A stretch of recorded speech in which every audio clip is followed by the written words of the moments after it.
नया फिर दिन हुआ,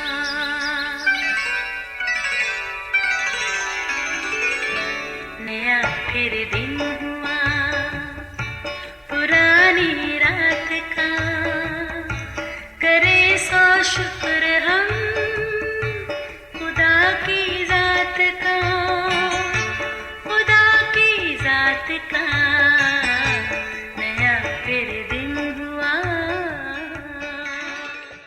आज की आयत। अगर मैं आदमियों और फरिश्तों की ज़ुबानें बोलूं और मोहब्बत ना रखूं तो मैं ठनठनाता पीतल या झुंझुनाती झांझ हूँ।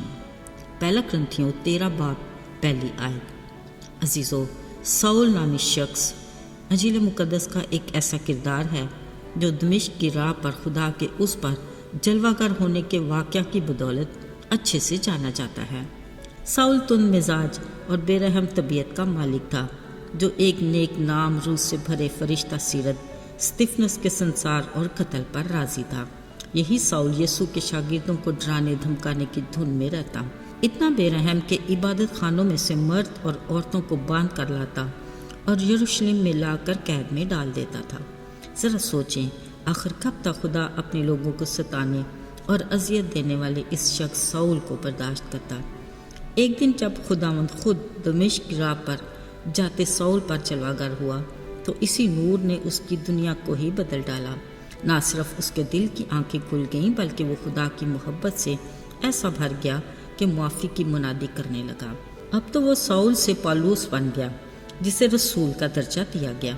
अजीज़ों, इसी पालूस रसूल ने इलाही रूह की तहरीक से मोहब्बत जैसे हसास जज्बे की असलियत और अहमियत को जानते इसकी हकीकत को उजागर किया और कहा, तुम खुदा की बड़ी बड़ी नेमतों की आरजू रखो तो ज़रूर, लेकिन और भी सबसे उम्दा तरीका मैं तुम्हें बताता हूँ।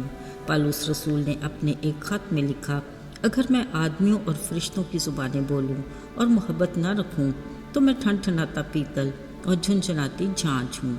अगर मुझे नबूवत मिले और सब भेदों और कुल इल्म की वाक़फ़ियत हो और मेरा ईमान यहाँ तक कामिल हो कि पहाड़ों को हटा दूँ और मोहब्बत ना रखूँ तो मुझे कुछ भी फ़ायदा नहीं। और अगर अपना सारा माल गरीबों को खिला दूँ या अपना बदन चलाने को दे दूँ और मोहब्बत ना रखूँ तो मैं कुछ भी नहीं।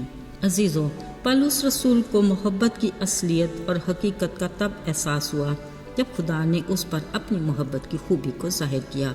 जब भी उसे एहसास है कि मैं ख्वाब बड़े से बड़ा काम कर लूँ, खुदा की नज़र में मकबूल होने के लिए अपना माल भी खिला दूँ और ख़ुद को भी मुसीबत में डाल दूँ, पर अगर मुझ में मोहब्बत नहीं तो कुछ भी फ़ायदा नहीं।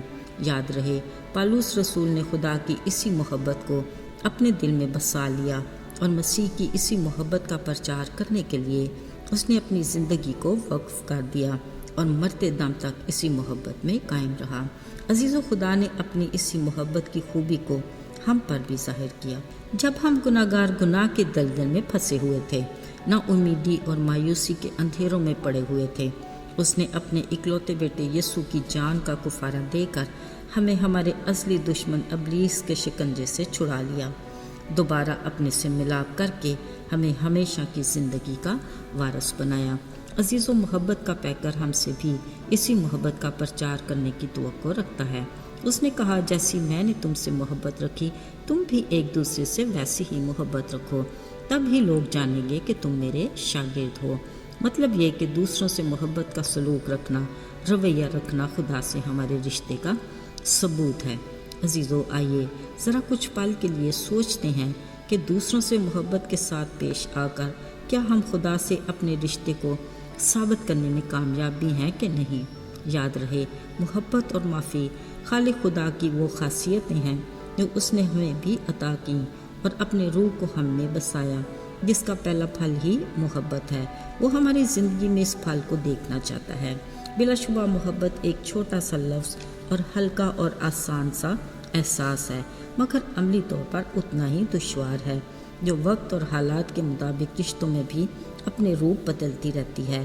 पर अगर सिद्क़ के दिल से हमें मसीह की बेलौस और खालिस मोहब्बत का तजर्बा है, तो फिर बतौर मसीही दूसरों के साथ मोहब्बत में हेर फेर या बनावट की कतई गुंजाइश नहीं। یہاں تک کہ وہ اپنے دشمن سے بھی محبت کرنے کا درس دیتا ہے، جس کا عملی نمونہ اس نے خود پیش کیا، اور نہایت اذیت کی حالت میں بھی کہا، اے باپ ان کو معاف کر کیونکہ یہ نہیں جانتے کہ کیا کرتے ہیں۔ عزیزو، خدا باپ کو پتوں سے بھرے درخت یعنی رسمی یا نامی مسیحی کی ضرورت نہیں، بلکہ روح کے پھل محبت سے لدے درخت یعنی عملی مسیحی کی ضرورت ہے۔ جب وہ ہماری زندگیوں میں پھل ڈھونڈنے آئے تو کبھی مایوس نہ ہو۔ خدا کرے اس بارے میں ہم اس کی خوشنودی حاصل کرنے میں کامیاب ہو جائیں، آمین۔ آئیے دعا کریں۔ اے قادر مطلق عظیم خدا، تو جو آسمانوں پر بیٹھا ہے، زمین تیرے پاؤں کی چوکی ہے، اسی زمین پر بسنے والے ہم تیرے لوگ شکر گزار ہیں کہ تیرے بڑے فضل کے لیے، جس کے باعث آج ہم تجھ سے اے باپ کہہ کر بات کرتے ہیں۔ تیری بے انتہا محبت کے باعث ہم تیرے بیٹے بیٹیاں کہلاتے ہیں۔ اے باپ، ہم ہر پل تیرے رحم کے طلبگار ہیں، ہمیں اپنی رفاقت اور قربت میں رکھ۔ یسوع کے مبارک اور جلالی نام میں مانگتے ہیں، آمین۔